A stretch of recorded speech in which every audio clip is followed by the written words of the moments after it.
আসসালামু আলাইকুম প্রিয় শিক্ষার্থীরা। আশা করছি পরম করুণাময় আল্লাহ তাআলার রহমতে তোমরা যে যেখানে আছো ভালো আছো। আজ আমাদের প্রতিষ্ঠানের অনলাইন শিক্ষা কার্যক্রমের অংশ হিসেবে একাদশ শ্রেণীর তৃতীয় অধ্যায় পদার্থবিজ্ঞান এর কেন্দ্রমুখী ত্বরণ অংশ নিয়ে আলোচনা করছি। পূর্ববর্তী ক্লাসগুলোতে আমরা রৈখিক ত্বরণ কৌণিক ত্বরণের পার্থক্য পর্যন্ত পড়েছিলাম। তো কেন্দ্রমুখী ত্বরণ এই বিষয়টা বুঝতে গেলে আমাদের প্রথমে আবারও মনে করতে হবে কেন্দ্রমুখী বল কাকে বলে।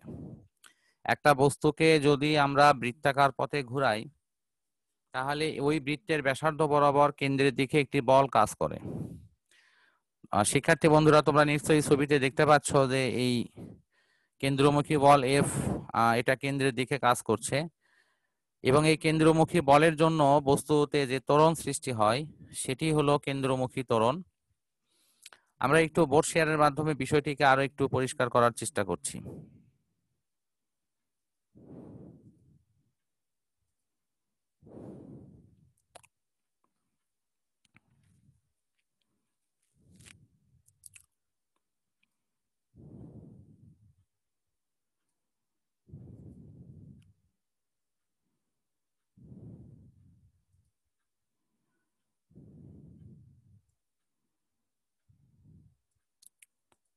শিক্ষার্থী বন্ধুরা, তোমরা নিশ্চয়ই দেখতে পাচ্ছ এখানে একটা বৃত্তাকার পথ আমরা অঙ্কন করেছি। এই বৃত্তাকার পথে যদি কোনো বস্তু গতিশীল থাকে, এই গতিশীল বস্তু তার গতিপথের বিভিন্ন অবস্থানে তার বেগের দিক হবে ওই বিন্দুতে অঙ্কিত স্পর্শক বরাবর। আমরা বিষয়টা একটু দেখাই দিচ্ছি। এই বিন্দুতে যদি আমরা স্পর্শক অঙ্কন করি তাহলে এই স্পর্শক বরাবর এর বেগের দিক থাকবে, স্পর্শক বরাবর এটি অবস্থান করবে। কিন্তু এর বেগের দিক, এর বল কাজ করবে কেন্দ্রমুখী হয়ে।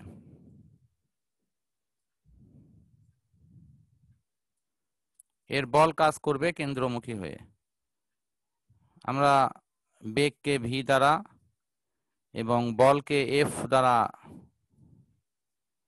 আমরা এখানে প্রদর্শন করতে পারি। তো এই কেন্দ্রমুখী বল এফ এর জন্য যে ত্বরণ সৃষ্টি হয় সেই ত্বরণটি হলো কেন্দ্রমুখী ত্বরণ। একটা বস্তু যদি সুষম দ্রুতিতে সরল পথে চলে তাহলে এখানে ত্বরণের মান 0 হয়। কিন্তু একটা বস্তু সুষম দ্রুতিতে যদি বৃত্তাকার পথে চলে তাহলে এর কেন্দ্রের দিকে একটি ত্বরণ থাকবে, কারণ কেন্দ্রের দিকে যেহেতু বল থাকে যা বস্তুর দিক পরিবর্তন করতে সাহায্য করে। আর এই দিক পরিবর্তনের জন্য যে বল থাকে সেই বলের জন্য এই কেন্দ্রমুখী ত্বরণ সৃষ্টি হয়।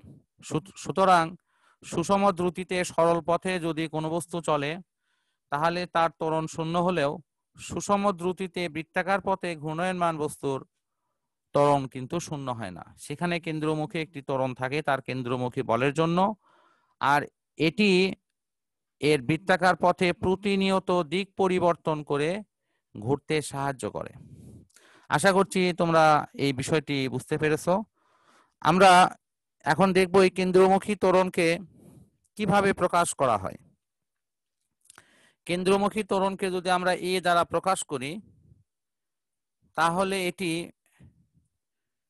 রৈখিক বেগের সাথে এবং কৌণিক বেগের সাথে উভয়ের সাথে আমরা কম্পেয়ার করে লিখতে পারি। কৌণিক বেগের সাথে কম্পেয়ার করলে ওমেগা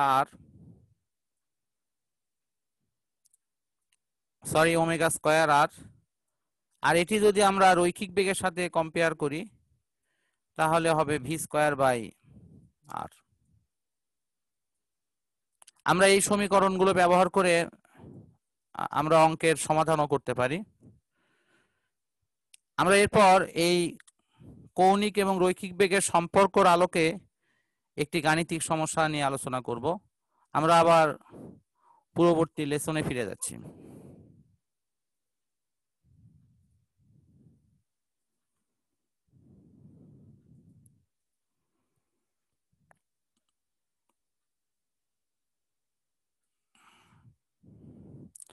শিক্ষার্থী বন্ধুরা, তোমরা এখানে একটি গাণিতিক সমস্যা দেখতে পাচ্ছ যে একটি কণা 4.5 মিটার ব্যাসার্ধের বৃত্তাকার পথে প্রতি মিনিটে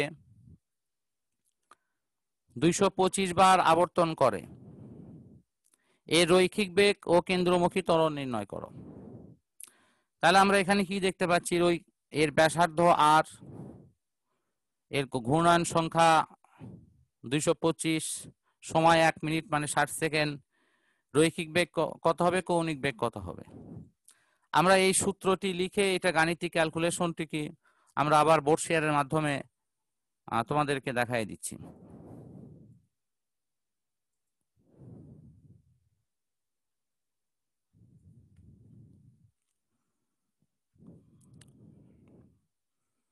আমরা জানি যে রৈখিক বেগের সমীকরণ হয় v = ওমেগা আর, যেখানে ওমেগা হলো কৌণিক বেগ আর আর হলো ব্যাসার্ধ। আমরা যদি এখানে এরকম কৌণিক গতির কোনো একটি ছবি অঙ্কন করি তাহলে বিষয়টা এরকম দেখাবে।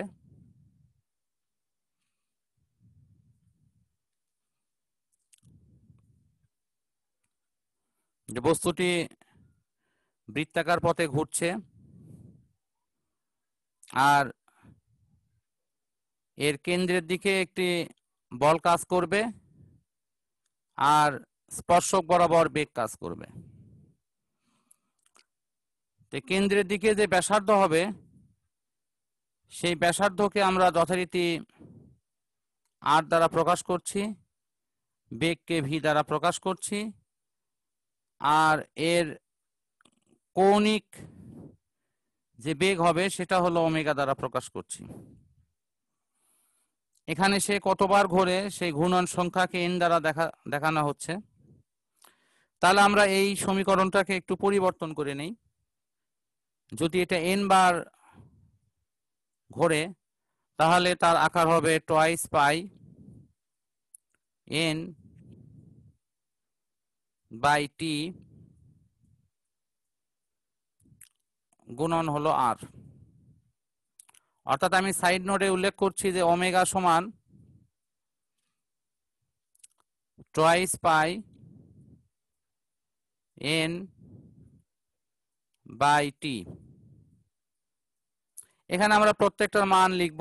এন সমান, একটু আগে অঙ্কে তোমরা নিশ্চয়ই দেখতে পাইছো, এন এর মান হলো 225, অর্থাৎ ঘূর্ণন সংখ্যা। ব্যাসার্ধ এটি অঙ্কে দেয়া আছে হলো 4.5 মিটার।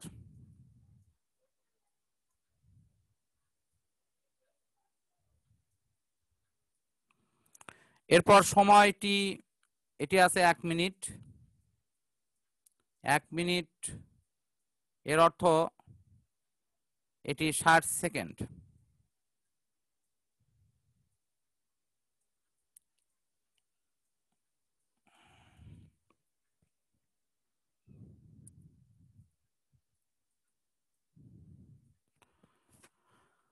এরপর আমাদের বের করতে হবে রৈখিক বেগ v = হোয়াট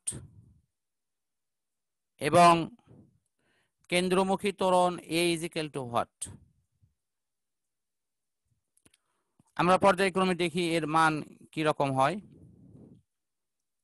টুয়াইস পাই 2 × 3.1416 পাইয়ের মান, গুণন সংখ্যা 225,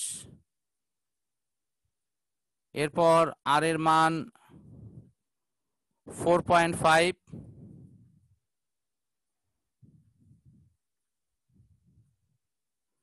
এরপর টির মান 60 সেকেন্ড। আমরা এটা ক্যালকুলেটরের সাহায্যে এর যে ফলাফলটি পাবো তার মান 106.965।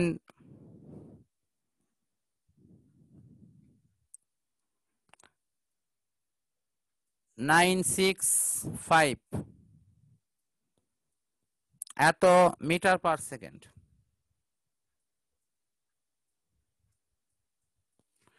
এরপর আমরা ত্বরণের মান বের করব। কেন্দ্রমুখী ত্বরণ a is equal to v square by আর।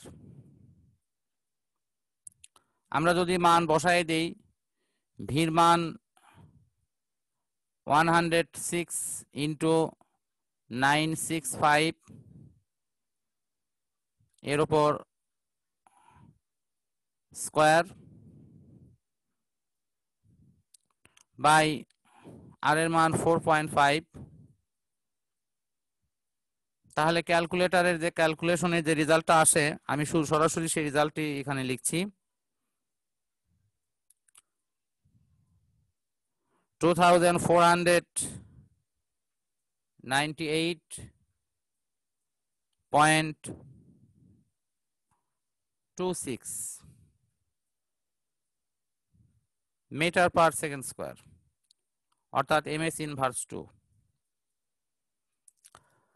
আশা করছি বন্ধুরা তোমরা এভাবে গাণিতিক ক্যালকুলেশনগুলো অনায়াসে করতে পারবা। এই অঙ্কের মধ্য দিয়ে আজকের ক্লাস শেষ করছি। পরম করুণাময় আল্লাহ তাআলার কাছে প্রার্থনা করছি তোমরা যে যেখানে আছো সুস্থ সবল থাকো এবং নিজেদের সুরক্ষার ক্ষেত্রে যা প্রয়োজনীয় ব্যবস্থা তা গ্রহণ করবা। এই আশাবাদ ব্যক্ত রেখে আজকের ক্লাস শেষ করছি। আসসালামু আলাইকুম।